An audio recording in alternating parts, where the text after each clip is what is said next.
Shalom Bapak Ibu Saudara-saudari.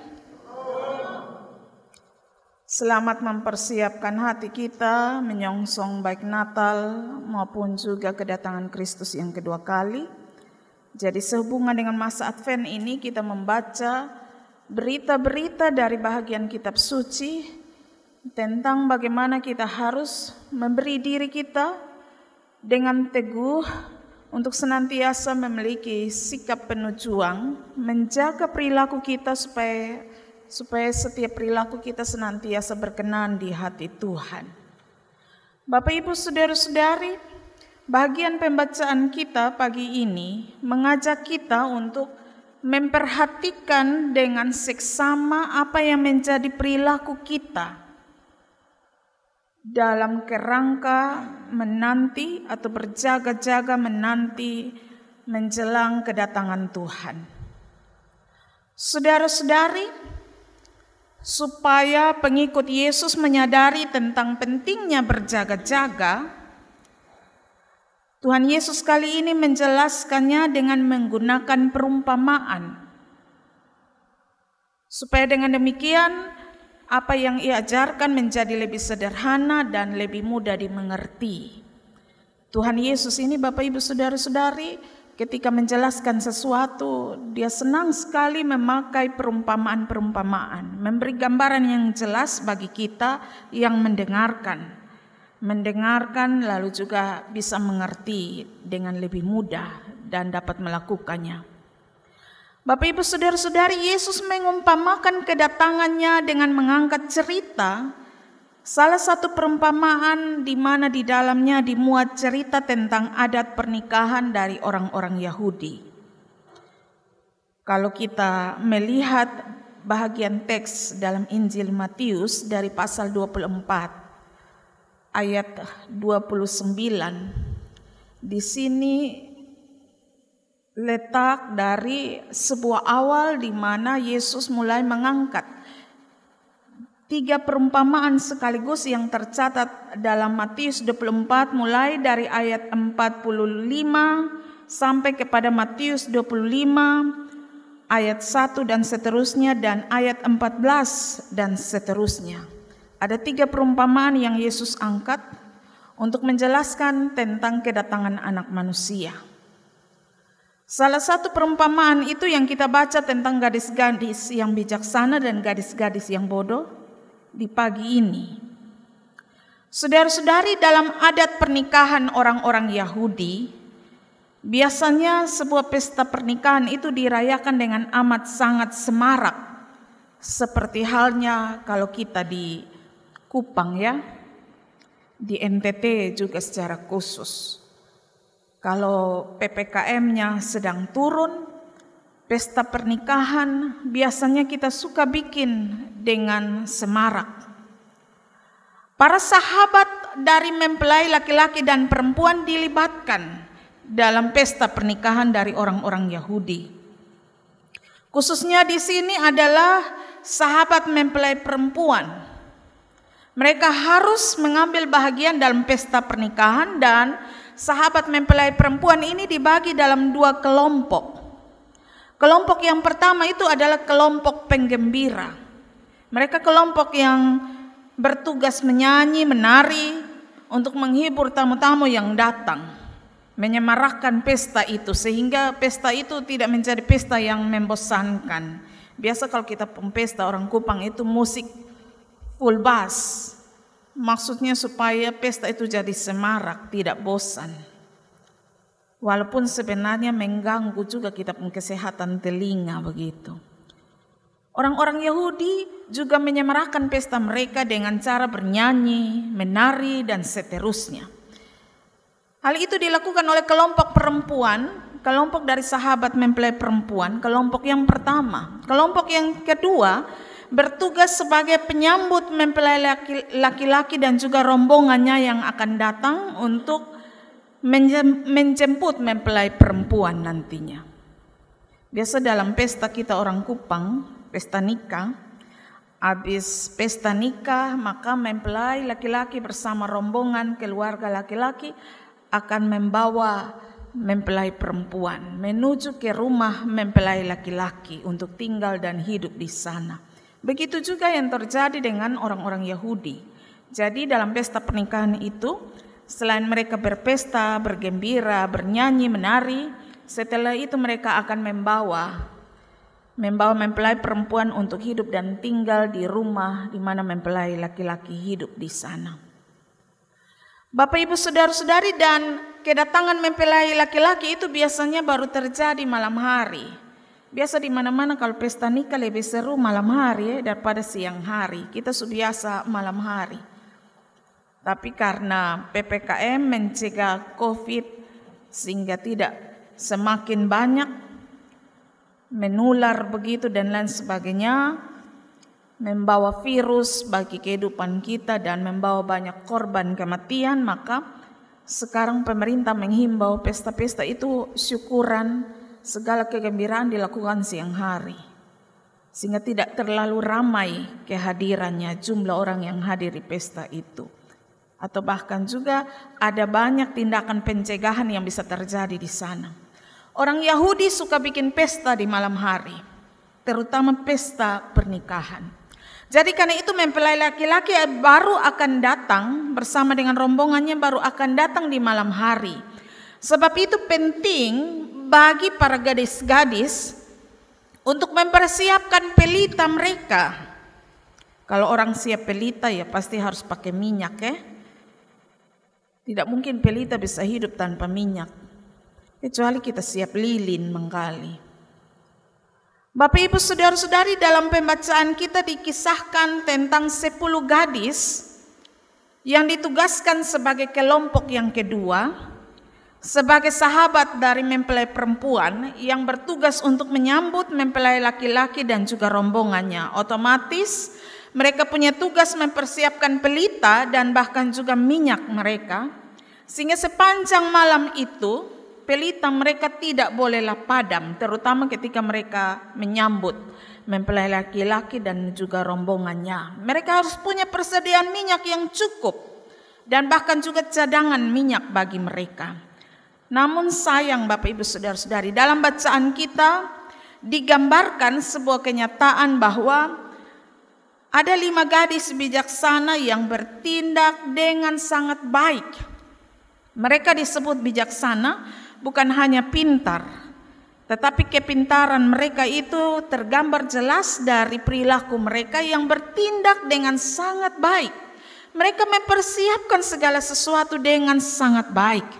Mereka tahu bahwa ini pengantin laki-laki dan rombongannya akan datang di malam hari, tetapi mereka datang bisa saja dengan waktu yang tidak tepat. Digambarkan, dikatakan dalam bacaan kita bahwa kedatangan mempelai laki-laki dan rombongannya mengalami penundaan. Tidak jelas, tidak dikasih informasi yang jelas jam berapa, menit dan detik keberapa pengantin itu baru akan tiba di pesta itu. Otomatis minyak mereka harus senantiasa tersedia. Bisa saja pengantin itu baru datang, mempelai laki-laki itu baru datang tengah malam, atau mungkin hampir siang begitu. Tetapi yang pasti masih harus di hari gelap. 5 gadis yang bijaksana ini bertindak secara baik. Mereka mempersiapkan segala peralatan dan segala kebutuhan yang diperlukan untuk menyambut mempelai laki-laki dan juga rombongannya. Sebaliknya, dikatakan lagi bahwa ada 5 gadis lainnya yang dikatakan sebagai gadis yang bodoh. Mereka disebut bodoh ini Bapak Ibu saudara-saudari bukan karena mereka tidak sekolah, tetapi mereka dikatakan bodoh karena mereka sebenarnya sudah tahu apa yang harus mereka kerjakan, tetapi mereka mengabaikannya begitu saja. Mereka sudah tahu apa yang harus mereka persiapkan, tapi mereka malas tahu. Bahkan yang mereka lakukan adalah menyia-nyiakan waktu yang ada.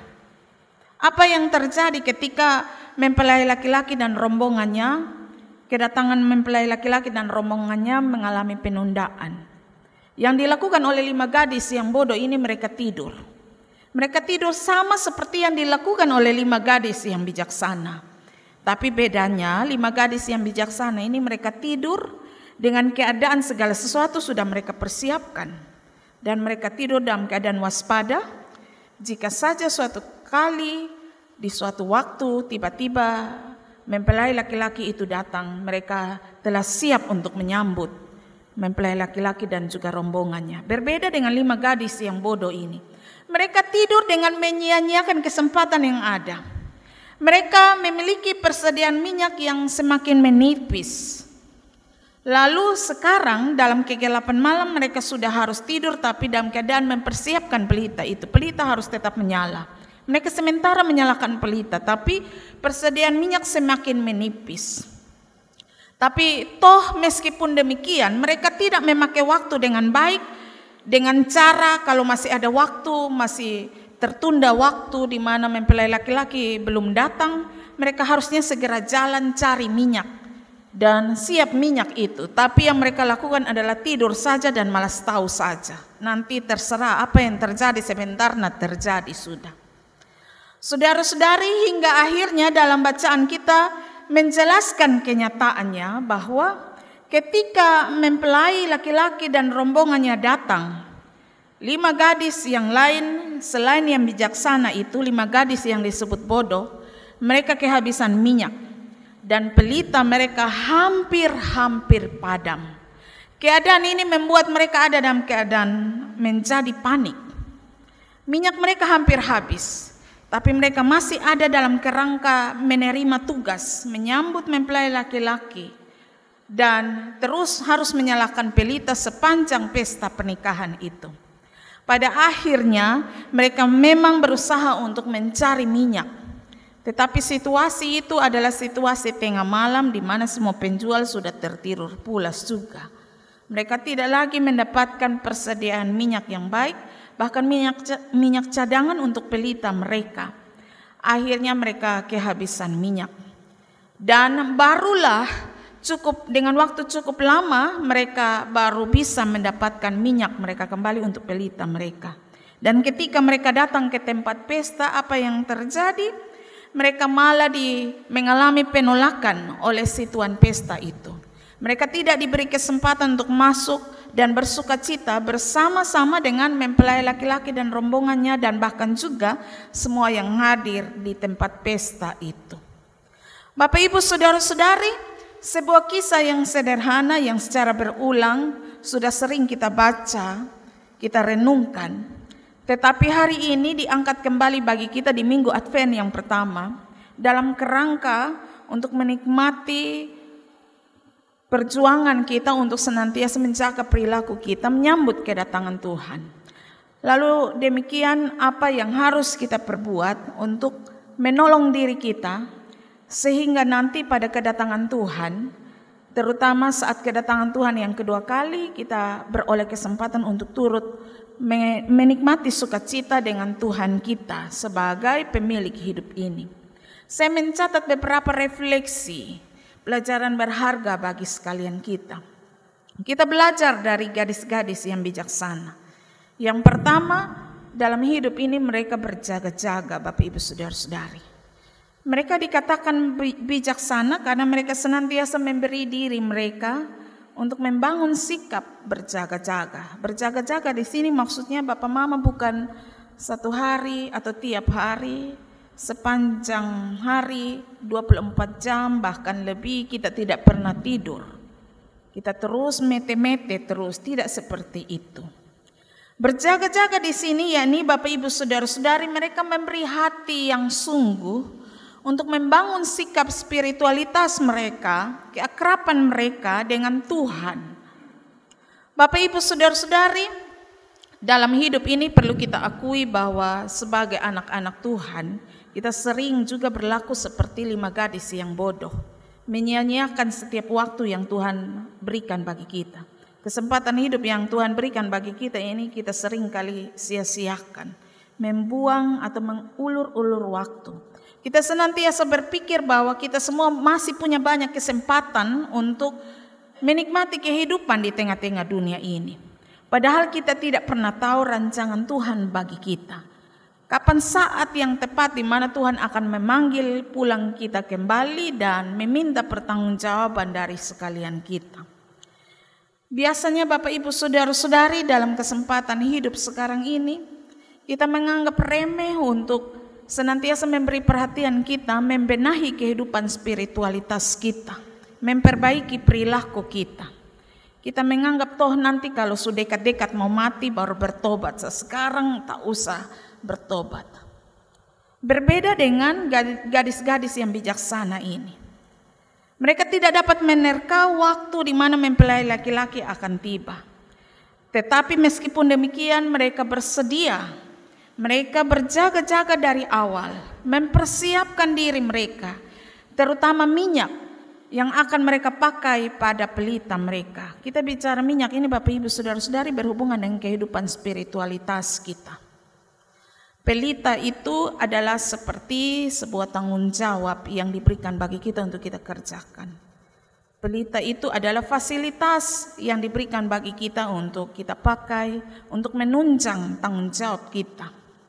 Kita semua dalam mengerjakan tanggung jawab kita, biasanya kita sangat memberi perhatian untuk menyediakan segala fasilitas. Tetapi jangan lupa juga untuk menyiapkan minyak yang kemudian akan dipakaikan pada fasilitas itu, yakni kehidupan spiritualitas kita. Kita juga perlu untuk membenahi perilaku kita sehingga senantiasa berkenan seperti apa yang dikehendaki oleh Tuhan. Bapak Ibu Saudara-saudari, kedatangan anak manusia yang dilukiskan dalam kitab Injil itu bukan kedatangan dalam keadaan yang baik-baik saja. Kalau kita baca menurut Injil Matius 24 ayat 29 sampai kepada ayat 31, di situ akan terjadi berbagai tanda-tanda dalam alam semesta ini yang membuat kita ada dalam keadaan penuh penderitaan. Kita baca dari ayat 29, matahari menjadi gelap, bulan tidak bercahaya, bintang-bintang akan berjatuhan dari langit. Lalu semua bangsa di bumi ini akan meratap dan bahkan akan melihat anak manusia dan seterusnya. Semua tanda-tanda penderitaan itu akan kita alami sebelum kedatangan anak manusia. Karena itu Bapak Ibu Saudara-saudari, tidak ada masa yang mudah untuk kita hadapi selama kita hidup di tengah-tengah dunia ini. Karena itu menjadi kesempatan bagi kita untuk memperbaiki perilaku kita sehingga ketika nanti masa itu tiba dan kedatangan anak manusia menghampiri kita, kita semua ada dalam keadaan siap untuk menyambut mempelai laki-laki. Hal yang kedua Bapak Ibu Saudara-saudari, yang terakhir, bahwa kita belajar dari gadis bijaksana. Mereka senantiasa setia memberi perhatian dan fokus mereka untuk melaksanakan tujuan mereka, yakni menyambut kedatangan mempelai laki-laki. Bapak Ibu Saudara-saudari, dalam hidup ini kita diajak untuk memberi perhatian, kita mengerjakan apa yang menjadi tanggung jawab dan bahkan tugas kita. Kadangkala karena berbagai kesibukan kita mengabaikan maksud tujuan kita sebenarnya. Bagaimana Allah menciptakan kita di dunia ini, tujuan kita diciptakan, hal itu yang seringkali kita abaikan dalam kehidupan ini. Tugas yang diberikan bagi kita seringkali kita lalaikan. Kita senang untuk bekerja, kita senang untuk pelayanan. Tuhan kasih kita tugas pelayanan. Bapak Ibu sebagai pelayan atau bahkan juga saudara-saudari sebagai jemaat dalam tugas kelompok pelayanan di kelompok yang kecil, kita semua senang menerima tugas pelayanan itu. Tapi seringkali tanggung jawab itu kita abaikan. Kita tidak mengerjakan tanggung jawab kita, tugas kita dengan sebaiknya. Kita menyia-nyiakan waktu yang ada. Kita berpikir bahwa kita bisa mengerjakan tanggung jawab itu, tetapi kita tidak pernah menyediakan waktu untuk sungguh-sungguh menyiapkan segala yang diperlukan untuk mengangkat tanggung jawab itu, bahkan juga mengerjakan dengan baik tanggung jawab itu. Karena itu kita sering kali merugikan orang lain karena pekerjaan dan tanggung jawab yang tidak kita lakukan dengan baik. Belajar dari gadis-gadis bijaksana Bapak Ibu Saudara-saudari, mereka memberi diri dengan sungguh untuk mengerjakan apa yang menjadi tugas mereka. Karena itu Tuhan memberi kesempatan bagi mereka untuk bersukacita dengannya. Kita lihat di situ juga ditegaskan oleh Tuhan kembali tentang bagaimana kita harus melaksanakan tanggung jawab kita. Jika kita setia untuk melaksanakan tanggung jawab kita, tidak hanya sekedar senang untuk melayani, tetapi mengerjakan dengan baik apa yang menjadi tugas kita. Tuhan bilang, marilah ikut dalam kebahagiaan Tuhanmu. Karena itu Bapak Ibu Saudara-saudari, kita semua akan memperoleh kesempatan untuk dapat menyambut kedatangan Tuhan dan bahkan juga ikut serta dalam kebahagiaan Tuhan kita. Jika sejak dari hari ini kita tidak mengabaikan, menyepelekan untuk memperbaiki kehidupan spiritualitas, keakraban kita dengan Tuhan yang akan dinyatakan melalui melaksanakan tanggung jawab kita dengan sebaik-baiknya. Selamat melayani Bapak Ibu Saudara-saudari, apapun tugas dan tanggung jawab pelayanan kita, tapi sediakan waktu untuk melayani dengan sungguh dan kerjakan dengan baik apa yang harus kita kerjakan. Tuhan akan memberkati dan bahkan memberi kita kesempatan untuk bersukacita dengan dirinya jika kita setia kepada apa yang kita kerjakan. Tuhan memberkati. Amin.